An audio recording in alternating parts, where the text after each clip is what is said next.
وہ کالے کلوٹے بلال، جن کے بارے میں بخاری کی حدیث کے الفاظ ہے کلہما، کوئلہ پھر بھی کچھ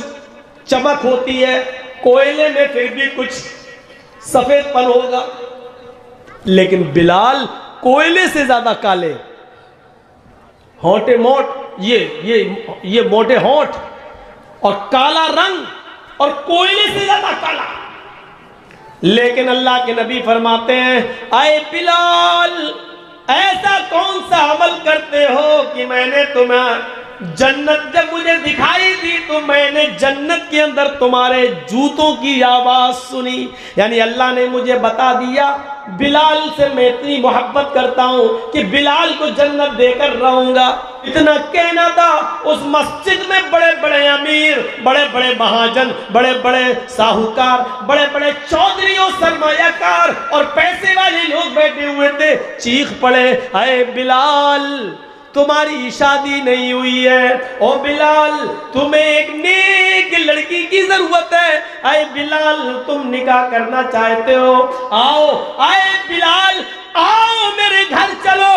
میری چاند جیسی خوبصورت بیٹی ہے، آؤ میرے گھر چلو، پانی لے کر وہ تمہارے سامنے آئے گی، ایک نظر تم میری بیٹی پہ ڈال لو، اس کا چہرہ دیکھ لو، اس کے ہاتھ کی ہتھیلی دیکھ لو، اے بلال اگر میری بیٹی تمہیں پسند آ جائے تو میں اپنی بیٹی کا نکاح تمہارے ساتھ کرنے کو تیار ہوں۔ اے بلال اللہ کے رسول نے تمہیں جنتی کہا ہے، اگر تمہارے ساتھ میری بیٹی بیاہ دی جائے، تمہارے ساتھ میں اپنی بیٹی کا نکاح کر دوں تو میری بیٹی بھی تمہاری صحبت میں نیک عمل کرنے والی ہو جائے گی اور وہ بھی جنت کی حقدار ہو جائے گی، اور دیندار لڑکے سے شادی کرنے کی وجہ سے شاید اللہ میری بھی بخشش کر دے، اللہ میری بھی مغفرت فرما دے۔ میرے بھائیوں، جیسے اللہ کے نبی نے یہ کہا کہ بلال میں نے تمہارے جوتوں کی آواز جنت میں سنی ہے،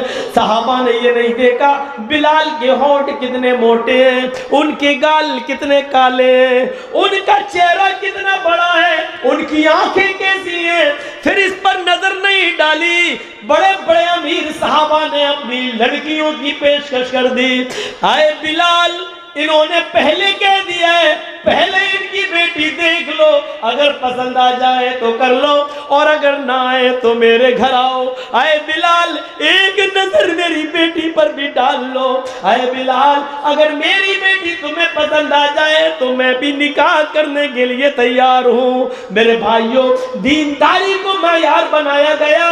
دینداری کو معیار بنایا گیا، دینداری کو میرے بھائیوں کسوٹی بنایا گیا ہے، وہاں شکل و صورتوں کو نہیں دیکھا گیا، کہا ان اللہ لا ينظر الى اجسامکم ولا الى صورکم، اللہ تمہاری شکلیں نہیں دیکھتا، اللہ تمہارے جسموں کو، شریر کو نہیں دیکھتا، اللہ تو تمہارے تقوی کو دیکھتا ہے، تمہارے دلوں کو دیکھتا ہے۔ یہ بلال تھے، یہ بلال۔ میرے بھائیوں، اسی طریقے سے ایک انصاری لڑکی کی طرف ایک صحابی کو بھیجا گیا، کہا اللہ کے نبی نے جاؤ تمہاری شادی نہیں ہوئی ہے، کہا نہیں، تم فلاں فلاں گھر پہ جاؤ، وہاں ایک انصاری کی لڑکی رہتی ہے، ایک نظر اس کو دیکھ لو اور اس کے گھر والوں سے کہہ دینا کہ اللہ کے رسول صلی اللہ علیہ وسلم نے تمہیں اپنی بیٹی کا نکاح میرے ساتھ کرنے کے لیے کہا ہے، جاؤ تمہارا نکاح ہو جائے گا۔ یہ آدمی جاتے ہیں، یہ صحابی رسول جاتے ہیں، دروازے کو دستک دیتے ہیں، گھر کے اندر کوئی مرد نہیں ہے، وہی لڑکی جس کو دیکھنے کے لیے بھیجا گیا ہے گھر میں اکیلی ہے، دروازے کی اور سے سوال کرتی ہے تم تو موبائل چلانے میں شرماتی نہیں ہو، تم تو میسنجر اور واٹس ایپ چلانے میں شرم و حیا نہیں محسوس کرتی ہو، تم تو فیس بک چلا رہی ہو، تم تو راستوں میں موبائل پر بات کرتی ہوئی چلی جانا تمہارے لیے کوئی شرم و حیا کی بات نہ رہی۔ وہ عورت تھی، لڑکی تھی، نبی اکرم نے اس کو دیکھنے کے لیے بھیجا تھا، صحابی رسول اسی کے گھر کو، دروازے کو دستک دیتے ہیں، اندر سے آواز آتی ہے کون؟ انہوں نے اپنا نام بتایا، میں کہنے لگے اندر سے آواز آتی ہے میرے ابو نہیں ہے، میری امی نہیں ہے، میں گھر میں اکیلی ہوں، اس لیے میں تمہیں اندر آنے کی اجازت نہیں دے سکتی، لیکن یہ تو بتاؤ تمہیں آنا کیسے ہوا، کس مقصد سے آئے ہو؟ کہنے لگے یہ صحابی رسول اللہ کے نبی صلی اللہ علیہ وسلم نے تمہارے باپ کے پاس مجھے یہ پیغام دے کر بھیجا ہے کہ ان کی ایک بیٹی ہے۔ کہا میں ہی ان کی بیٹی ہوں۔ کہا مجھے اللہ کے نبی نے اس لیے بھیجا ہے کہ میں ان کی بیٹی کو ایک نظر دیکھ لوں، اور اس لیے بھیجا ہے کہ میں تمہارے باپ سے یہ کہوں کہ اللہ کے رسول نے تمہیں اپنی بیٹی کا نکاح میرے ساتھ کرنے کا حکم دیا ہے۔ اس بیٹی نے گھر کے اندر سے آواز آتی ہے تمہیں قسم ہے اس رب کی عزت و جلال کی جس کے ہاتھ میں میری جان ہے اور تمہاری جان ہے، اگر تمہیں جناب محمد رسول اللہ نے حکم دے کر بھیجا ہے اور یہ کہا ہے کہ اس گھر میں ایک لڑکی ہے اس کو دیکھ لو،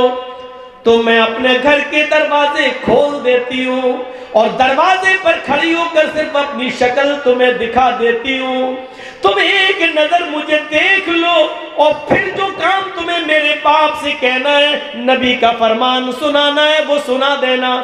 میں دروازہ بند کر دوں گی۔ اس نے کہا اے فلاں کے باپ کی بیٹی، میں قسم کھا کر کہتا ہوں اللہ کے عزت و جلال کی کہ اللہ کے نبی نے مجھے تمہیں دیکھنے کے لیے بھیجا ہے۔ اس نے دروازہ کھول دیا، نیچے نگاہ کر لی، ایک نظر دیکھنے کے لیے اس نے اپنا چہرہ اٹھا لیا، کیونکہ لڑکی بھی ایک نظر لڑکے کو دیکھ سکتی ہے، اس نے بھی اپنا چہرہ اٹھا لیا اور اس کے بعد اس نے کہا شاید اب تم نے مجھے ایک نظر دیکھ لیا ہے، اس کے بعد اب تمہارے لیے دیکھنا جائز نہیں ہے۔ یہ کہہ کر اس نے دروازہ بند کرتے ہوئے کہا اے میرے نبی کے صحابی، اگر نبی کی اجازت ہے تو تم بصد خلوص دیکھ کر اپنے دلوں میں ارمان پیدا کر کے شادی کا خواب و سپنا سجا کر جا سکتے ہو، لیکن یاد رکھنا اگر اللہ کے نبی کے حکم کے بغیر تم آئے ہو اور نبی کی حکم کے بنا تم نے مجھے دیکھا ہے تو کعبے کے رب کی قسم قیامت کے دن میں تمہارا دامن پکڑوں گی، یہاں تم نے مجھے دیکھا ہے اس کا حساب و کتاب کل میں قیامت کے دن تم سے لوں گی۔ یہ کہہ کر اس نے اپنا دروازہ بند کر دیا۔ میرے پیارے ساتھیوں، کل تک نبی کے حکم کے بعد وہ اپنا دروازہ کھول کر صرف اپنا چہرہ دکھا کر دروازہ بند کر دیتی تھی اور جاتے جاتے یہ کہہ دیتی تھی کہ اگر یہ نبی کا حکم نہیں اور تم نے کوئی پلاننگ کر کے مجھے دیکھنے کی کوشش کی تو اس کا فیصلہ کل قیامت کے دن ہوگا۔ میری بہنوں، آج اس زمانے میں کون سی امیدیں تم سے لگائی جائیں، آج کیا کہا جائے، آج کے دور میں کون ہے جو یہ کہہ سکے کہ اگر تمہیں اللہ کے رسول کے حکم سے دیکھ رہے ہو تو ٹھیک، ورنہ ایسے دیکھ رہے ہو تو قیامت کے دن ہمارا حساب و کتاب تم سے قیامت کے دن ہوگا۔ کیا یہ زبان ہے تمہارے پاس کہنے کی؟ نہیں ہے۔ تم تو ایک آرڈر پر واٹس ایپ پر اپنا فوٹو بھیج دیتی ہو، تم تو ملنے کے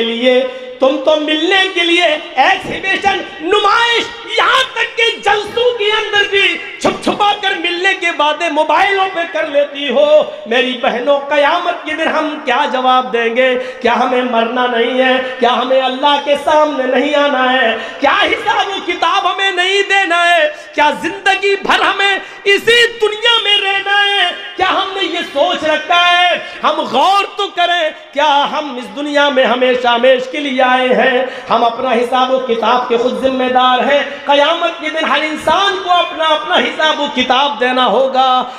لا تزر وازرۃ وزر اخری، قیامت کے دن کوئی دوسرے کا بوجھ نہیں اٹھائے گا، سب اپنا بوجھ اٹھائیں گے۔ اس جملے پر غور کرو، اگر اللہ کے رسول کی اجازت ہے تو ٹھیک، ورنہ یاد رکھنا میری شکل، میرا چہرہ، میری آنکھ، میرے ہونٹ، میرے گال میری پیشانی، میرے سر کے بال تمہارے لیے دیکھنا حرام ہے، اور قیامت کے دن میں تم سے اس کا حساب لوں گی، تمہارا گریبان پکڑوں گی۔ میرے بھائیوں، اپنے ہونے والے شوہر کے سامنے، جس کے لیے تم حلال ہونے جا رہی ہو اور جس کے لیے پوری زندگی تم اس کی زندگی بننے جا رہی ہو، شادی سے پہلے اس کو بھی ایک نظر کے بعد دوبارہ دیکھنا جائز نہیں ہے۔ تو اوروں کے سامنے ہمارا آنا جانا، بیٹھنا، بات کرنا، گپے شپے کرنا اور وعدے کرنا اور ہوٹلوں میں بیٹھ کے چائے پینا، یہ کہاں سے جائز ہو جائے گا؟ اتنی سی عقل اگر ہمیں آ جائے تو ہم سمجھ لیں، جس کے ساتھ میرا رشتہ ہو رہا ہے اور جس کو میں ایک نظر دیکھنے جا رہا ہوں کہ یہ میری بیوی بنے گی زندگی بھر کے لیے، اس لڑکی کے لیے بھی جائز نہیں ہے کہ ایک نظر مجھے دیکھنے کے بعد اور میں اس کو ایک نظر دیکھنے کے بعد پھر شادی تک اس کو دیکھوں۔ جب دوبارہ اس کو دیکھنے کی اجازت نہیں ہے، اس کو جو میری بیوی بننے جا رہی ہے، اس کو جو میرا شوہر بننے جا رہا ہے، تو پھر غیروں کے سامنے آنے کی اجازت کیسے ہو سکتی ہے؟ اتنی سی بات اگر ہم سمجھ لیں تو سب معاملہ ختم۔ اللہ شکل و صورتوں کو نہیں دیکھتا۔ یاد ہے آپ کو وہ جنگل میں جا رہا تھا، اپنا گھر کا اثاثہ اور سامان لاد کر اونٹ پر گھر خالی کر دیا، جا رہا دوسری جگہ شفٹ ہونا ہے، جنگل سے گزر رہا تھا، تھک گیا بیچارہ۔ دیکھیے تھک گیا بیچارہ،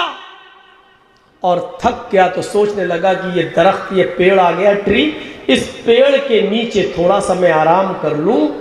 دو درخت تھے تھوڑی تھوڑی دوری پر، اس نے اونٹ سے اتر کر رسی سے باندھ دیا درخت سے اونٹ کو بٹھا دیا، اونٹ پر سامان لدا ہوا ہے، اور ادھر آ کر عرب کے لوگ بڑے سیدھے سادے ہوتے تھے، ایسے پگڑی اتاری، گمچھا پگڑی وگڑی باندھے رہتے تھے، امامہ ایسے اتارا سر سے اور اس کو بچھایا اور لیٹ گئے۔ بادیہ نشین لوگ تھے، جنگلوں